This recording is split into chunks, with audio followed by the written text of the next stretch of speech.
Supreme court के मुख्य न्यायाधीश डी.वाई. चंद्रचूड़ और उनकी अध्यक्षता वाली बेंच ने हाल ही में इलेक्टोरल बॉन्ड को असंवैधानिक घोषित कर दिया और उसे बंद कर दिया। साथ ही इलेक्शन कमीशन को ये आदेश दिए कि वो सारा डाटा पब्लिक करे। Term effect on our electoral democracy. The Supreme Court has struck down the electoral bond scheme, comprehensively struck it down, and all the provisions that were made to bring it into effect in the Income Tax Act, in the Companies Act, etc., everything has been struck down. नमस्कार दोस्तों, स्वागत है आपका मेरे channel DD global study में। आज की इस वीडियो में हम जानेंगे क्या होता है इलेक्टोरल बॉन्ड। आज की इस वीडियो में हम जानेंगे क्यों सुप्रीम कोर्ट ऑफ इंडिया ने इसे असंवैधानिक घोषित कर दिया और साथ ही इलेक्शन कमीशन को यह निर्देश दिए कि वो सारा डाटा पब्लिक करे। चलिए शुरू करते हैं वीडियो। चलिए जानते हैं अब बहुत अच्छे तरीके से कि ये इलेक्टोरल बॉन्ड होता क्या है और इसे कौन जारी करता है।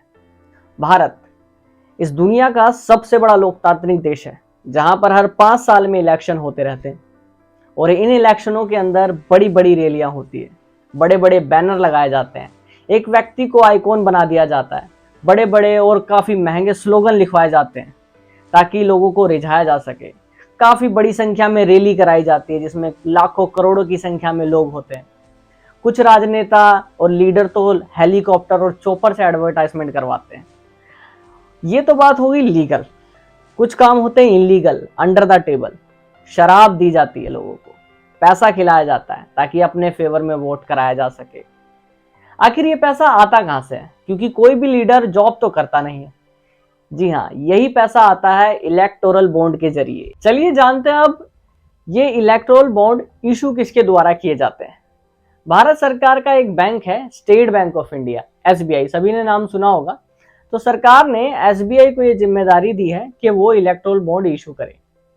ये इलेक्टोरल बॉन्ड साल में 4 बार इशू किए जाते हैं, 2-2 महीने के अंतराल में। तो वो तारीख है 1 से 10 जनवरी के बीच में, 1 से 10 अप्रैल के बीच में, 1 से 10 जुलाई के बीच में और 1 से 10 अक्टूबर के बीच में।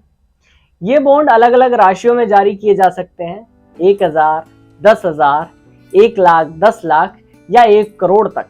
यानी अगर किसी को पॉलिटिकल पार्टी में 5 करोड़ की फंडिंग करनी है तो 5 ऐसे बॉन्ड बनवाएगा और पार्टी को फंड कर देगा। बॉन्ड बनवाने का सिंपल तरीका है, कोई भी व्यक्ति जा सकता है SBI के अंदर, और SBI की कुछ सुनिश्चित ब्रांच है जो बॉन्ड जारी करती है। वहां पर जाएगा, अपनी सिंपल KYC देगा, यानी know your customer, Aadhaar card, pan card, जो SBI गुप्त रखेगा और मिनिमम अमाउंट का या मैक्सिमम अमाउंट का जो बॉन्ड है वो उसे बनाकर दे देगा। लेकिन यहाँ पर एक कंडीशन अप्लाई है, जो भी व्यक्ति ये बॉन्ड बनवाएगा वो पॉलिटिकल पार्टी को 15 दिन के अंदर, और वो पॉलिटिकल पार्टी उसी 15 दिन के अंदर इन कैश करवाएगी, वरना ये पैसा ऑटोमेटिकली PM केयर फंड में चला जाएगा। PM केयर फंड का आप सभी को पता है, यानी किसी को नहीं पता कि ये पैसा कहाँ से आता है और कहाँ जाता है, क्योंकि सरकार ने PM केयर फंड को ऑडिट की सीमा से बाहर रखा है। चलिए अब जानते हैं ये चुनावी बॉन्ड या इलेक्टोरल बॉन्ड की शुरुआत कहां, कब और कैसे की गई। 2017 में तत्कालीन भारत के वित्त मंत्री अरुण जेटली द्वारा बजट में इस इलेक्टोरल बॉन्ड को मनी बिल के तौर पर पेश किया गया, जिसका उस समय मेन उद्देश्य यह था कि पॉलिटिकल पार्टी यानी राजनीतिक पार्टी को जो चंदा जाता है उसे सही ढंग से रेगुलेट किया जा सके। जैसा कि मैंने पहले इस वीडियो में बताया कि पॉलिटिकल पार्टीज को धन की जरूरत होती थी, यानी पैसों की जरूरत होती थी, क्योंकि कोई भी राजनेता जॉब तो करता नहीं है और चुनाव जीतने के लिए, प्रचार प्रसार के लिए पैसों की जरूरत तो होती है। तो 2017 से पहले जो पैसा था वो काले धन के रूप में इस्तेमाल होता था और इसमें कोई पारदर्शिता यानी ट्रांसपेरेंसी नहीं थी, बहुत कम थी। तो इसी को देखते हुए उस समय सरकार ने 2017 में ये धन विधेयक यानी बिल, मनी बिल के तौर पर इलेक्टोरल बॉन्ड को पेश किया था, एक इसके हिस्से के तौर पर पेश किया था, जिसमें 2 महत्वपूर्ण शर्तें रखी गई थी। वो 2 शर्तें क्या थी? पहली शर्त ये थी कि कोई भी पॉलिटिकल पार्टी जो है वो सिर्फ 2000 तक ही कैश में चंदा ले सकती है। अगर उसको उससे ऊपर चंदा लेना है तो दूसरी कंडीशन ये थी कि वो इलेक्ट्रॉनिक माध्यम से ही लेगी।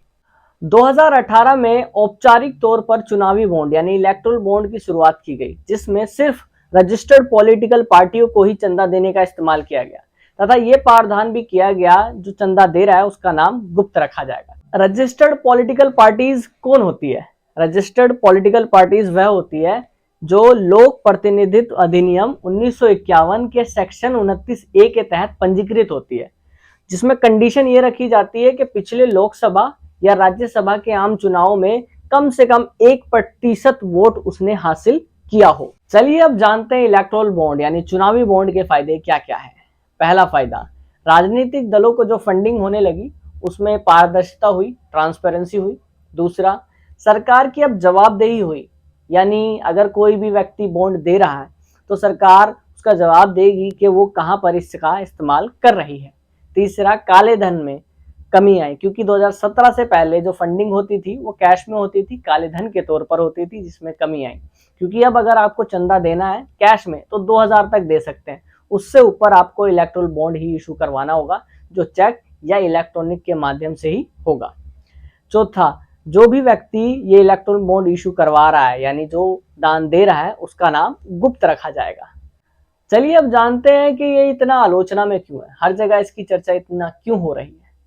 सबसे पहले, जो बॉन्ड इशू करवा रहा है उसका नाम गुप्त रखा जाता है, जिससे हमारे वोटर्स के जानने के अधिकार का हनन हो रहा है। यानी अनुच्छेद 19 के अंदर अभिव्यक्ति की स्वतंत्रता का अधिकार है, एक हिस्सा दिया गया है जिसमें व्यक्ति को जानने का अधिकार है कि भाई ये बॉन्ड इशू कौन करवा रहा है।